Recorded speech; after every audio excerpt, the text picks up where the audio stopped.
What is going on, guys? I'm back again with another Pokemon Ultra Sun and Moon Wi-Fi battle. Today I have an NU match. This one is against Ian from Twitter, and I've got myself a pretty nice team that I threw together here. I wanted to use some stuff like Hariyama. I haven't used that thing in forever, along with Kalaitzer, the good old lobster, and then we got Miss Maggie, because that thing it's been in the PC forever. So gonna stretch out the old ghost legs with that thing. So let's go ahead and get right into it. I decided to lead off with my Uxie. I just want to get that Stealth Rock support, and I wasn't really sure what he was going to go with, so I throw out Mixie as he ends up leading off with Face Body, and that is the Golbat.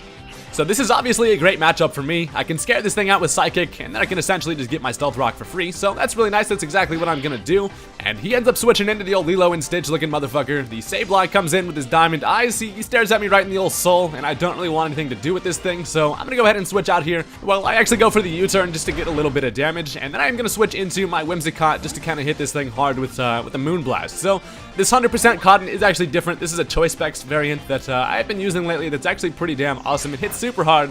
But he does go for the knockoff there. He is going to get rid of my sunglasses, and it's like, bro, I understand that you're not too big of a fan of fashion, but I really could have used those glasses, and now I'm just over here just looking normal. So he goes for the taunt here, which is actually interesting because he saw that I was Choice Specs, and he knows that I don't have anything other than, attacking moves. But I'm just gonna go for the U-turn, actually expecting him to switch, because I figured he wouldn't really want to stay in and take a Moonblast. But this now allows me to switch into whatever I want. I decide to go into Big Meaty Claws here, just because I don't have to worry about this thing getting Will-O-Wisped, and I can hit pretty hard with Scald. Plus, that thing can't really knock me out in one hit. So I'm just gonna go right for a Scald here, as he's gonna switch into the Slow Queen, and this is obviously his special defense wall, as he's going to take a Scald really nicely here. But then I realize, I don't have much of a reason to switch out here. Slowking can't really do too much to me, as I do get the Scald burn, which is really nice. And I'm just going to fire off some Dark Pulses at this thing, because he's whittled down quite a bit already, which kind of shows me he's probably not fully invested in special defense. So I go for the Dark Pulse. It doesn't quite knock it out, but it is actually going to put it in burn range, as this allows him to go for a nice little Psyshock,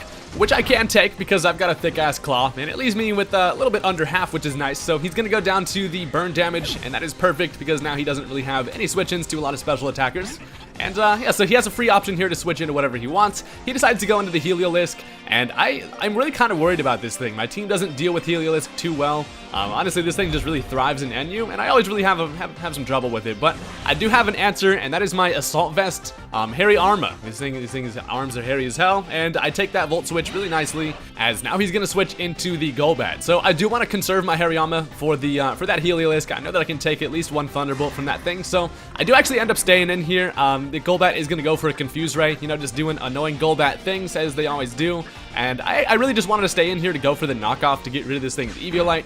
It'll make my life a whole lot easier in taking this thing out later. So now he doesn't have that, which is awesome. And I do decide to switch out my Hariyama because I don't want to hit myself in confusion. And like I said, I want to conserve that thing for the Heliolisk later. So he's going to go for the Roost, as I end up switching into Uxie because I can hit this thing hard with Psychic now, especially because he doesn't have the Eviolite, which is perfect. So I'm going to actually just go for a U-turn here, expecting the switch. I know that he's not going to want to stay in there, especially because he does have a perfectly good Sableye on his team. So this thing comes in trying to absorb a Psychic, but I'm just going to go ahead and pull a nice little U-turn here, and it does knock that thing down to half, so it's looking like my Mustard Ghost shouldn't have a problem with the Dazzling Gleam. I do have the option to go for the Substitute and potentially try to set up some nasty plots, but I figure I can probably take at least one knockoff if I'm full HP, so I'm just going to go for the Dazzling Gleam. If it doesn't knock this thing out, I might be able to take a knockoff, but I actually end up getting a critical hit there, which I'm not really sure if that mattered. I assume this thing was specially defensive, but then again, I'm not really too sure there, and that's unfortunate for him. The Sableye goes down,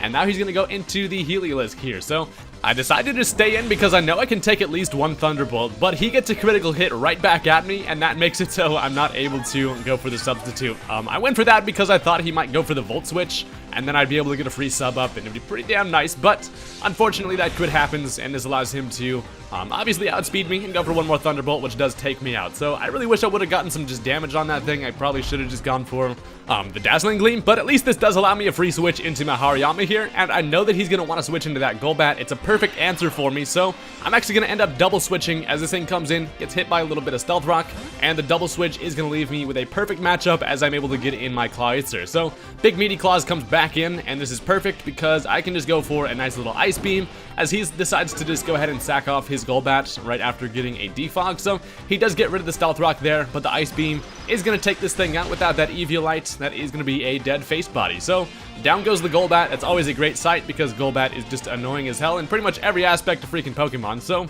not too bad, as now he's going to be able to freely bring back in the Heliolisk, and I don't have really any switches into this thing, so I do have to let my my Clydeser go down. He goes for the Volt Switch, which is nice because he is going to take me out, and then he has to switch into something which I can get a matchup on, so he decides to go into the Medicham, and I'm not sure what set this thing is. It's probably going to be Choice Scarf, but I decide to go into my Whimsicott, and the reason being is if he doesn't have Ice Punch, or if he's not Choice Scarf, I win the matchup here, but he does have Ice Punch, and that is going to take care of my Whimsicott, so that's unfortunate. I was going to be able to knock it out with a Moonblast, but the Ice Punch is going to happen. But the good news about that is I know that he is locked into Ice Punch, so I don't have to worry about a Psychic attack here, and this allows me to bring in my Toxicroak. So he goes for the Ice Punch there. It does do over half, which is unfortunate, but I do have this opportunity to go ahead and dance with some swords, so I raise that attack sharply, and at this point I'm going to go for the Sucker Punch. I really figured this would kill, but unfortunately the Medicham, he lives it with red HP, and that allows him to fire off one more Ice Punch, which is going to kill my Britney Spears. So that does kind of suck. I really thought that Sucker Punch was going to knock that thing out, but now I've got to work around that, as I do still have my Uxie, and I know that I can take physical attacks, obviously. I am bold max defense, so I take that Ice Punch nicely, and this allows me to fire off a Psychic, which is going to take care of the Medicham. So down goes the thing with the nipples on his knees, and I'm over here eating some leftovers, looking like I'm in a pretty good spot. So his last two Pokemon are the Komala, along with the Heliolisk. So this thing comes in, he's about asleep, you know, just taking a nice little nap on the battlefield, as I'm going to set up some Stealth Rock here, as I know that I can take pretty much any attack this thing wants to throw at me. I really probably should whittle this thing down, but he goes for the Sleep Talk here. It is going to get him knockoff, which does hurt quite a bit, but I am defensive, so I can take that pretty nicely. And now my plan is coming together, as now I can go for the Memento, drop this thing's attack by 2 stages here, as that's going to make it a lot easier for my Hariyama to potentially be able to take attacks from this thing, and that is going to be perfect because I feel like my Hariyama should be able to kind of have the match in the bag here. So he goes for another Sleep Talk. He is going to go for the knockoff. Not gonna hit anything because I'm dead as hell, as now my last Pokemon comes out, so it's all up to Hariyama here. So I know that this thing, he's not going to be able to do too much to me due to the decreased stats. So he goes to the Sleep Talk. He gets U-turn, which actually is very interesting and actually turns out to not be good for me at all, because this is going to bring in the Heliolisk on the close combats, and while that is going to kill this freaking electric lizard, it is going to drop my specialty, or defense and special defense, down at 1 stage. So it is going to kill the Heliolisk, and now it comes down to if I can take an attack from that Komala. I really wish he would have just gone for the return there, because with the Salt Vest Hariyama, I should have been able to take a Thunderbolt from the Heliolisk and then finish it off with a close combat. But now in comes the freaking Koala yet again, still sleepy as hell,